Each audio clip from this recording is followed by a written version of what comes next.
ज्योतिर्मय media house सविनय सादर करत आहे श्री अरविंद आणि श्री माताजी यांच्या तत्वज्ञानावर आधारित एक चिंतन, पूर्णयोगाचे अंतरंग.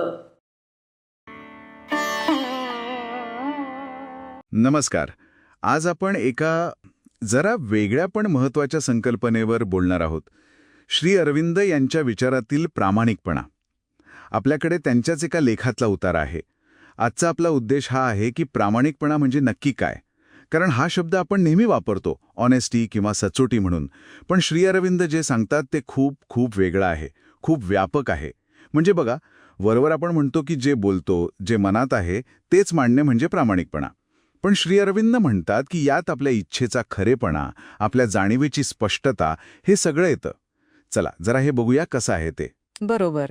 आणि यातली गंमत अशी आहे की श्री अरविंद याला फक्त आपल्या समाजातलं वागणं किंवा नैतिकतेपुरतं नाही बघत. त्यांच्यासाठी प्रामाणिकपणा हा साधकाच्या आध्यात्मिक प्रवासाचा एकदम गाभा आहे. म्हणजे हे फक्त खरं बोलणं एवढंच नाही. मग आध्यात्मिक साधनेत प्रामाणिकपणा म्हणजे काय नक्की? तर बघा, जेव्हा एखादा साधक ईश्वराशी एकरूप व्हायची किंवा त्याचं साधन बनायची तीव्र इच्छा धरतो, त्याला ते अभिप्सा म्हणतात. तर तेव्हा त्याचा प्रामाणिकपणा म्हणजे काय? तर त्याची ही जी अभिप्सा आहे, जी ओढ आहे, ती अगदी खरी, तीव्र, एकनिष्ठ आणि संपूर्ण असली पाहिजे. त्यात दुसरी कुठली भेसळ नको. अच्छा, म्हणजे फक्त ईश्वराकडे ओढ असून चालणार नाही, तर बाकी सगळ्या इच्छा, मनात येणारे विचार, भावना, त्या सगळ्यांना सक्रियपणे नाकारावं लागतं. हा भाग जरा मला वाटतं जास्त महत्वाचा आहे, कारण आपलं मन तर सतत भरकटत असतं, नाही का? इथेच खरी कसोटी आहे प्रामाणिकपणाची.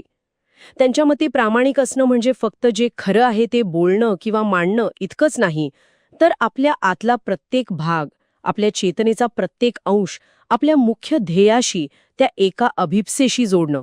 आणि मग जे काही या ध्येयाच्या आड येईल, मग ती कुठलीही इच्छा असो, भावना असो, विचार असो, त्याला अगदी जाणीवपूर्वक बाजूला सारणं, नकार देणं. ही एक प्रकारची काय म्हणू, संपूर्ण आंतरिक सुसंगतता आहे. स्वतःशीच केलेला एक करार की मी ध्येयापासून ढळणार नाही. हे ऐकायला ठीक आहे, पण प्रत्यक्षात आणणं ते खूपच अवघड असणार. म्हणजे आपल्या व्यक्तिमत्वातल्या इतर गोष्टी, आपल्या नैसर्गिक इच्छा, त्या सगळ्या नाकारायच्या. यातून एक प्रकारचा सततचा संघर्ष नाही का निर्माण होणार मग? होणारच. निश्चितच संघर्ष असतो. श्री अरविंद स्वतः सांगतात की हा मार्ग अजिबात सोपा नाहीये. पण त्यांच्या विचारांनुसार हा संघर्ष टाळून चालणार नाही. प्रामाणिक असण्याचा अर्थच हा आहे की या संघर्षाला तोंड देणं आणि आपल्या मूळ सत्याच्या, आपल्या अभिप्सेच्या बाजूने ठाम उभं राहणं. जी गोष्ट आपल्या ध्येयाशी जुळत नाहीये तिला नाही म्हणायचं धैर्य दाखवणं, तोच खरा प्रामाणिकपणा. आणि ही निवड, ही सतत करावी लागते, क्षणोक्षणी. अच्छा, म्हणजे थोडक्यात सांगायचं तर श्री अरविंद ज्याला प्रामाणिकपणा म्हणतात ती फक्त वरवरची नैतिकता नाही, तर ती एक खोल आंतरिक निष्ठा आहे. आपल्या ध्येयाप्रती, आपल्या सर्वात मोठ्या आकांक्षेप्रती अगदी पूर्णपणे, काहीही आड न येऊ देता समर्पित होणं. विचार, भावना, कृती सगळं एका दिशेने नेण्याचा प्रयत्न. अगदी बरोबर. ही संकल्पना साधनेच्या मार्गावर तर खूपच महत्वाची आहे, पण याचा विचार आपण आपल्या रोजच्या जगण्यात पण करू शकतो, नाही का? हो, तो कसा?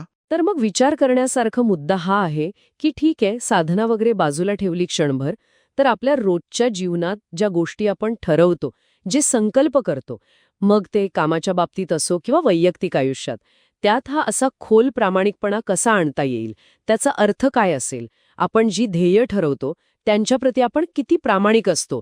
म्हणजे त्या ध्येयांच्या आड येणाऱ्या आपल्याच इतर इच्छा, मोह किंवा साधा आळस, या सगळ्यांना आपण किती जाणीवपूर्वक नाकारतो? खरंच, हा विचार करायला लावणारा प्रश्न आहे. फक्त ईश्वराप्रतीच नाही, तर आपण स्वतः निवडलेल्या कोणत्याही मूल्यासाठी, ध्येयासाठी इतकी निष्ठा ठेवणं आणि ज्या गोष्टी आपल्याला विचलित करतात त्यांना नाही म्हणणं, हे आजच्या जगात किती महत्त्वाचं आहे आणि किती शक्य आहे, यावर प्रत्येकाने विचार करायला हवा.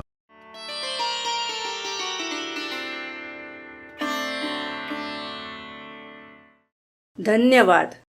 उद्या पुन्हा भेटूया आपल्या ऑरो मराठी चॅनलवर.